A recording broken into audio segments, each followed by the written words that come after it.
Assalamu alaikum class. In today's lecture we will discuss about the development of Sporogonium of Funaria, and in yesterday's lecture we discussed the structure of the sporophyte of Funaria plant. और structure में हमने जो पढ़ा था कि sporophyte जो है it consist of three part: foot, सीटा एंड द कैप्सूल। आज के लेक्चर में हम इन पार्ट्स की डेवलपमेंट के बारे में पढ़ेंगे कि किस तरह से डेवलप होते हैं। और कल के लेक्चर में हमने स्पोरोफाइट जो है इसकी इंटरनल स्ट्रक्चर के बारे में डिटेल से पढ़ा था कि फुट, सीटा और जो कैप्सूल है इंटरनली इसकी स्ट्रक्चर क्या है, इसमें कौन कौन से पार्ट्स प्रेजेंट हैं। तो आज के लेक्चर में हम इसकी इन पार्ट्स की डेवलपमेंट कैसे होती है ये सब डिटेल से पढ़ेंगे। After fertilization, the zygote which is produced, it enlarges in size and it divides into two cells by a transverse division. Upper cell is called the epibasal cell and the lower is called the hypobasal cell. In both these cells, two apical cells are produced by two oblique divisions, and the segments which are produced from the upper apical cell, they produce the capsule and the upper part of the seta, while the segments which are produced from the lower apical cell, they produce the lower part of the seta and foot region. Now we see the diagrams how this zygote divides to produce the epibasal and hypobasal cells. This is zygote which is present in the archegonia. It divides by transverse division into two cells. This is epibasal cell and this is hypobasal cell. Then in the epibasal cell, an apical cell is produced by two oblique walls, and also in the hypobasal cell, an apical cell is produced by the two oblique divisions. And the cells which are produced by the apical cell on the upper side, these segments, they give rise to capsule and the upper part of the seta, and the segments which are produced by this apical cell on the hypobasal cell, they give rise to the lower part of seta and the foot region. अब हम इसमें देखते हैं जो है वो के next जो है apical cell which is present on both upper and lower side,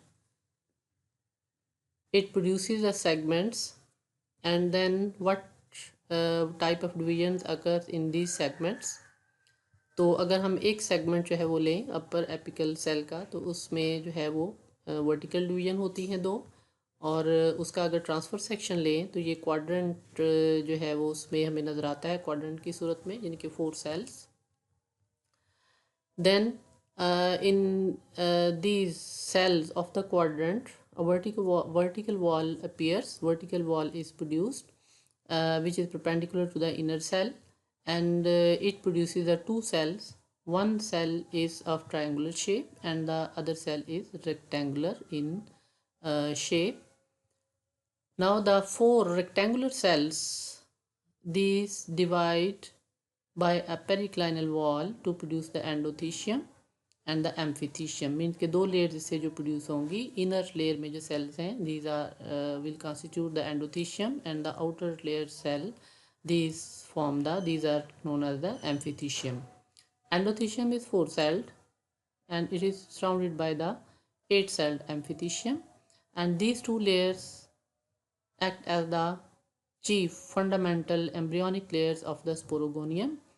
means के स्पोरोगोनियम में जो फुट, सीटा और जो कैप्सूल प्रोड्यूस होता है, तो इसमें इसके जो डिफरेंट पार्ट्स हैं वो इन्हीं दोनों लेयर्स जो है वो उससे डेवलप होते हैं.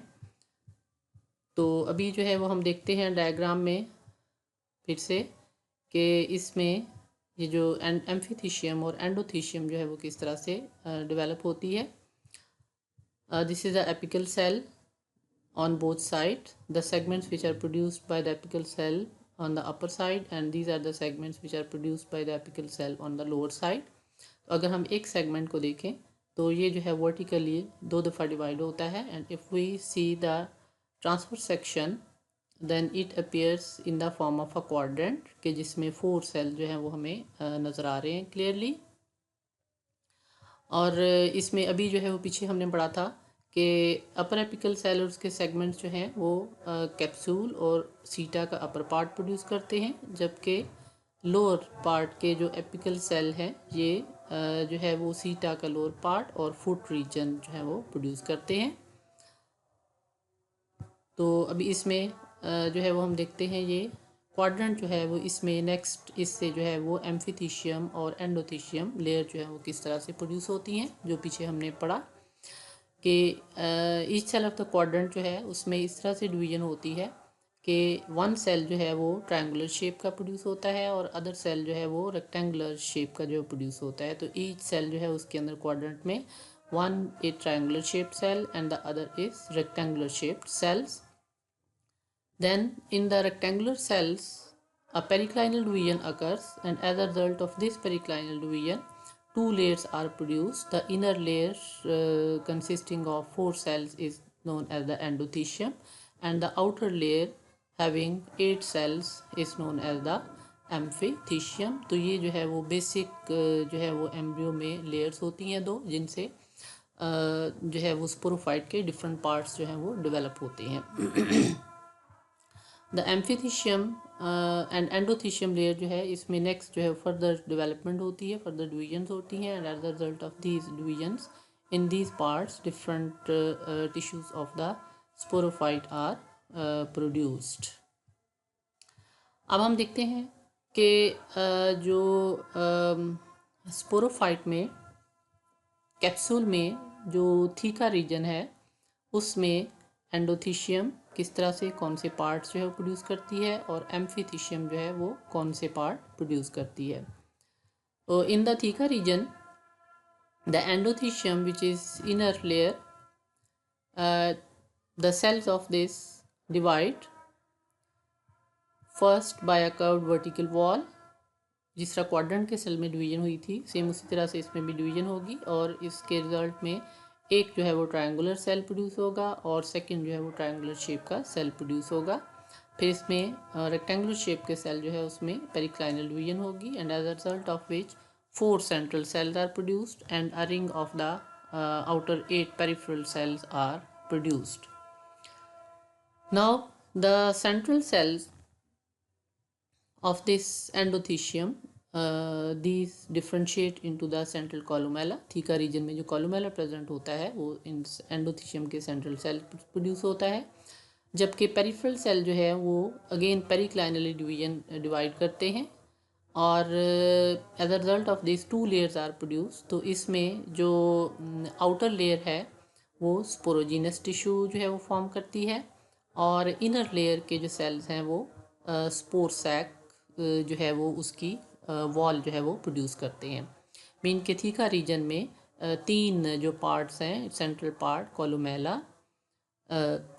इनर स्पोर सैक और स्पोरोजिनस टिश्यू जो है ये एंडोथीशियम की जो है वो 3 लेयर से प्रोड्यूस होते हैं. Now we see how the amphithecium layers divide and produce the different parts.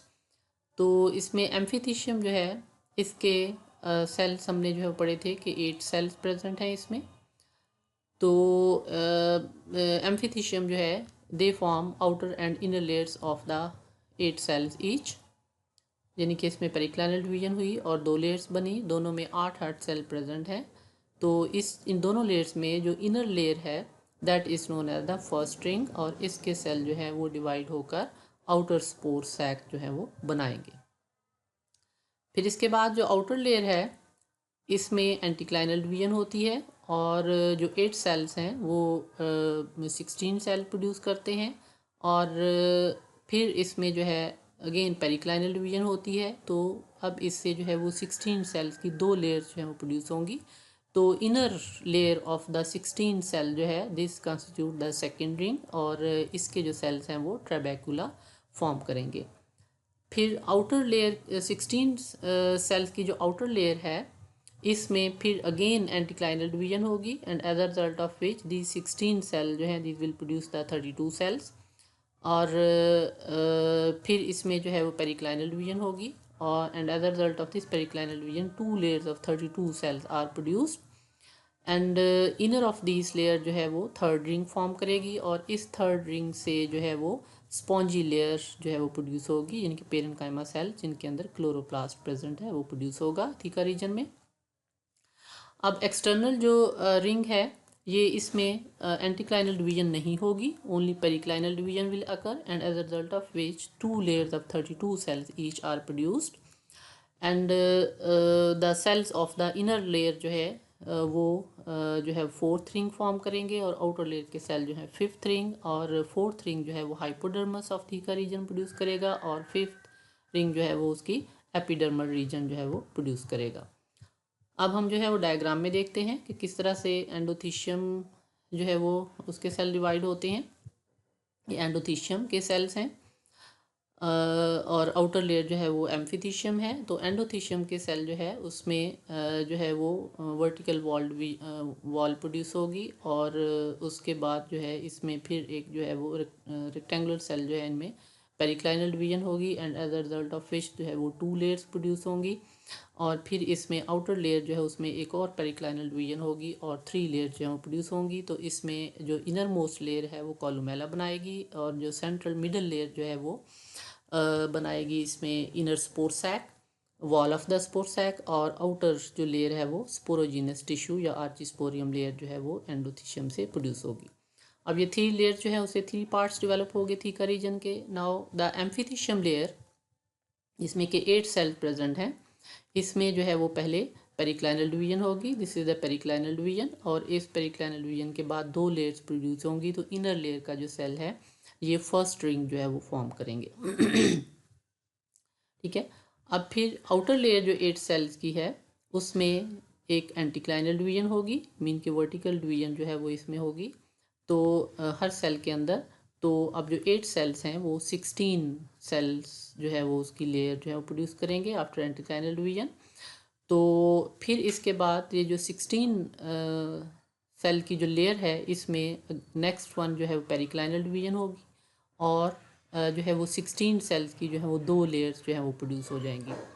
Now the first ring के बाद उसके साथ जो इनर लेयर ऑफ 16 सेल की है ये सेकेंड रिंग बनाएगी, this is known as the second ring. और ये आउटर जो लेयर है 16 सेल की, इसमें जो है वो अगेन एक एंटीक्लाइनल डिवीजन होगी, and as a result of this anticlinal division इसमें जो है वो 32 सेल जो है वो प्रोड्यूस होंगे। दिस 32 सेल्स जो हैं उसमें अब नेक्स्ट जो है वो पेरिक्लाइनल डिवीजन होगी, और इन पेरिक्लाइनल डिवीजन के बाद जो इनर लेयर है वो थर्ड रिंग जो है वो फॉर्म करेगी ऑफ 32 सेल्स। अब जो आउटर 32 सेल्स की लेयर है इसमें जो है वो एक और पेरिक्लाइनल डिवीजन होगी, and as a result of this periclinal division जो 2 लेयर 32 सेल की प्रोड्यूस होंगी, उसमें से जो इनर लेयर है वो फोर्थ रिंग फॉर्म करेगी, और आउटर लेयर जो है वो फिफ्थ रिंग फॉर्म करेगी। तो इस तरह से एम्फीथीशियम जो है इसमें जो है वो 5 रिंग्स जो है वो प्रोड्यूस हुए होंगे। अब इसमें एंडोथीशियम जो है उससे थीका रीजन के 3 पार्ट डेवलप हो चुके थे। अब रेस्ट ऑफ द पार्ट्स जो हैं this will be develop from the 5 rings of this amphithecium layer. First ring जो है ये फॉर्म करेगा स्पोर सैक की आउटर वॉल, और सेकेंड रिंग जो है वो इसका ट्रेबेकुला फॉर्म करेगा। थर्ड रिंग जो है वो इसमें स्पॉन्जी लेयर क्लोरेनकामेटर जिसमें क्लोरोप्लास्ट प्रेजेंट होंगे वो प्रोड्यूस करेगा, और फोर्थ रिंग जो है ये हाइपोडर्मस फॉर्म करता है थीका रीजन की, और फिफ्थ रिंग जो है ये थीका रीजन का एपिडर्मस जो है वो डेवलप करता है। तो इसी तरह से थीका रीजन के बाद अब इसका जो है ओपरकुलम और जो एपोफाइसिस रीजन है उसमें भी इसी तरह से जो है वो डिविजन्स होती हैं एंडोथीशियम और एम्फीथीशियम में, and as a result of this जो है वो rings are formed, and all this ring जो है they give rise to different tissues of these parts. In the apical region of the capsule, यानी कि operculum जो है, इसमें जो है वो एंडोथीशियम सेल जो है वो एंटीक्लाइनली और पेरिक्लाइनल डिवीजन जो है वो उसके रिजल्ट में जो है वो डिफरेंट रिंग्स प्रोड्यूस करते हैं। और इसमें जो है वो एंडोथीशियम और जो एम्फीथीशियम की जो आउटर लेयर्स और एंडोथीशियम की जो सेल्स हैं वो लेयर जो है वो पेरिस्टोम को डेवलप करती हैं। और फिर जो है वो इसी तरह से जो है वो एम्फीथीशियम की जो लेयर्स हैं ये जो है वो टिश्यू डेवलप करती हैं ओपरकुलम का। ओपरकुलम के हमने पढ़ा था कि इसकी लेयर्स होती हैं इसमें, तो वो रीजन प्रोड्यूस करती हैं। जबकि फिफ्थ रिंग जो है वो इसमें एपिडर्मस को डेवलप करता है और एपिडर्मस के सेल्स जो हैं बेस पर वो एनुलस में डेवलप होते हैं। तो इसी तरह से जो है वो इसमें एपोफाइसिस का जो रीजन है, इसमें एंडोथीशियम सेल जो है वो रिपीटेडली डिवाइड होकर जो है वो एपोफाइसिस की जो कंडक्टिंग सेंट्रल कंडक्टिंग स्ट्रैंड है उसके सेल प्रोड्यूस करते हैं। और जबकि एम्फीथीशियम की जो लेयर्स हैं डिफरेंट जो 5 रिंग्स प्रोड्यूस होते हैं उसमें से जो है वो ऑलमोस्ट 4 रिंग्स जो हैं वो स्पॉन्जी लेयर प्रोड्यूस करते हैं और जो फिफ्थ रिंग है वो एपिडर्मस उससे जो है वो डेवलप होती है। तो इस तरह से स्पोरोफाइट जो है कैप्सूल का स्पोरोगोनियम जो है उसके डिफरेंट पार्ट्स जो हैं वो इस तरह से एंडोथीशियम और एम्फीथीशियम जो एम्ब्रियोनिक लेयर्स हैं उनसे डेवलप होते हैं। यहाँ पर हम डायग्राम में जो डायग्रामेटिकली जो है वो इन रीजन्स के डिफरेंट रिंग्स जो हैं वो क्या पार्ट डेवलप करते हैं यहाँ पे मेंशन किया गया है, इसीलिए हम इसको देख सकते हैं। थीका रीजन में जो है वो एंडोथीशियम जो है वो कोलुमेला प्रोड्यूस करता है, स्पोरोजिनस टिश्यू प्रोड्यूस करता है और इनर स्पोर सैक प्रोड्यूस करता है। जबकि एम्फीथीशियम के जो 5 रिंग्स हैं, दीज 5 रिंग जो है वो फर्स्ट रिंग जो है वो आउटर स्पोर सैक बनाता है, क्योंकि इनर स्पोर सैक जो है वो बन चुकी, स्पोरोजिनस टिश्यू भी लेयर भी बन गया। तो अब आउटर स्पोर सैक जो है वो इससे बनेगी। Wall of the sporogenous tissue जो है फर्स्ट रिंग बनाएगा, सेकंड रिंग से जो है वो ट्रैबेकुला बनेंगे और थर्ड रिंग जो है उससे स्पॉन्जी लेयर बनेगी जिसमें पेरेन्काइमा सेल जिनके अंदर क्लोरोप्लास्ट प्रेजेंट होंगे। और फोर्थ रिंग जो है it will give rise to hypodermis and fifth ring give rise to epidermis. Then in the operculum region, these endothecium and the first 2 rings of the amphithecium they give rise to peristome region। और जो है वो third और fourth ring जो है वो operculum tissue बनाते हैं और जो फिफ्थ रिंग है वो इसकी एपिडर्मस और एनुलस जो है वो बनाते हैं। इसी तरह से जो एपोफाइसिस रीजन है इसमें in this apophysis region the endothecium cells they produce the conducting strands। और उसके बाद जो एम्फीथीशियम की जो 5 रिंग्स हैं ये इसमें फर्स्ट जो है वो 3 रिंग जे क्लोरेनकाइमा मीन के जो स्पॉन्जी लेयर है क्लोरेनकाइमा जिसमें क्लोरोप्लास्ट प्रेजेंट हैं जिन सेल्स में वो टिश्यू प्रोड्यूस होता है इसमें। और then over to this chlorenchyma और स्पॉन्जी लेयर जो है वो हाइपोडर्मस प्रेजेंट होती है और हाइपोडर्मस जो है 4th रिंग से डेवलप होती है और हाइपोडर्मस से आगे जो एपिडर्मस प्रेजेंट है जिसमें स्टोमेटा भी डेवलप हो जाते हैं बाद में, तो वो 5th रिंग से जो है वो प्रोड्यूस होती है। तो इस तरह से स्पोरोजिनस टिश्यू स्पोरोगोनियम जो है उसके 3 डिफरेंट पार्ट्स जो हैं वो इस तरह से जो है वो डेवलप होते हैं। यहाँ हम एक और जो है वो देखते हैं कि इसमें डायग्रामेटिकली नहीं वैसे ही जो है वो इसमें जो है वो दिखाया गया है कि कौन सा पार्ट जो है कौन सा रिंग जो है वो कौन सा पार्ट डेवलप हो करता है। तो ये जो है वो थीका रीजन का जो एंडोथीशियम है सेल्स उससे जो है वो कॉलुमेला आउटर आर्चिस्पोरियम और जो है वो wall of the spore sac जो है वो डेवलप होती है। फिर इसी तरह से एम्फीथीशियम के जो रिंग्स हैं उनमें आउटर फर्स्ट रिंग जो है वो outer walls of the spore sac produce करता है और सेकंड रिंग जो है वो 16 सेल का, इसमें सेल का नंबर भी साथ साथ जो है मेंशन किया गया है। सेकंड रिंग ऑफ 16 सेल जो है वो ट्रेबेकुला बनाता है। थर्ड रिंग ऑफ 32 सेल जो है वो chlorenchyma and fourth ring of 32 cell hypodermis produce करेगा and fifth ring of 32 cell जो है वो एपिडर्मस प्रोड्यूस करेगा। नाउ इन एपोफाइसिस रीजन जो है वो उसमें जो है वो एंडोथीशियम जो है वो कंडक्टिंग स्ट्रैंड जो है वो प्रोड्यूस करता है और एम्फीथीशियम के जो है वो 5 रिंग्स उसमें जो है वो फर्स्ट 3 रिंग जो है वो क्लोरेंकाइमा फॉर्म करते हैं, और नेक्स्ट रिंग जो है वो फोर्थ रिंग हाइपोडर्मस और फिफ्थ रिंग जो है वो एपिडर्मस प्रोड्यूस करता है। और इस तरह से ओपर्कुलम की डेवलपमेंट जो है वो एंडोथीशियम और एम्फिथीशियम में जो है वो इस तरह से होती है कि 4 सेल जो एंडोथीशियम है ये जो है वो central parenchyma in continuation with the parenchyma produce करता है। फिर इसमें जो है वो एंडोथीशियम और प्लस जो है वो कुछ रिंग्स जो है वो एम्फिथीशियम के ये जो है पेरिस्टम पार्ट जो है वो डेवलप करते हैं कि inner peristome layer, middle peristome layer और आउटर जो है वो पेरिस्टोम लेयर जो है वो फॉर्म करते हैं। और इसमें जो है वो 32 एंड 16 सेल्स की जो रिंग्स हैं वो प्रोड्यूस करते हैं। फिर इस तरह से जो है वो एम्फिथीशियम के ही जो आउटर जो पार्ट्स हैं, कुछ रिंग्स जो हैं, ये जो है वो ओपर्कुलम की इनर लेयर्स और जो है वो ओपर्कुलम की एपिडर्मस जो है वो प्रोड्यूस करते हैं। तो आज के लेक्चर में हमने जो है वो फ्यूनेरिया स्पोरोगोनियम की डेवलपमेंट के बारे में पढ़ा कि इसमें किस तरह से जो है वो जाइगोट डिवाइड करके जो है वो हाइपोबेसल एंड एपिबेसल सेल बनाता है। फिर हाइपोबेसल एंड हाइपोबेसल सेल में दो एपिकल सेल जो है वो एक एक डिफ्रेंशिएट होता है, और वो एपिकल सेल जो है वो दोनों रीजन में सेगमेंट्स प्रोड्यूस करते हैं, और हर सेगमेंट में डिवीजन के बाद जो है वो एंडोथीशियम एंड एम्फिथीशियम लेयर्स प्रोड्यूस होती हैं, विच आर द फंडामेंटल जो है वो बेसिक चीफ जो है वो एम्ब्रियोनिक लेयर्स हैं, जिनसे तीनों स्पोरोगोनियम के जो पार्ट्स हैं वो डेवलप होते हैं। तो इसमें जो है वो हमने डिटेल में डायग्रामेटिकली जो है वो पढ़ा कि इन एम्ब्रियोनिक लेयर से थीका रीजन, एपोफाइसिस और जो है वो ओपर्कुलम रीजन में किस तरह से ये लेयर्स जो है वो different parts of the sporogonium जो है वो डेवलप करती हैं। इंशाल्लाह नेक्स्ट लेक्चर में हम जो है वो कैप्सूल की जो है वो डेहिसेंस के बारे में पढ़ेंगे, स्पोर्स की कि किस तरह से जो है वो रिलीज़ होते हैं, किस मैकेनिज़्म के साथ, और जर्मिनेशन ऑफ स्पोर्स जो है वो किस तरह से होती है।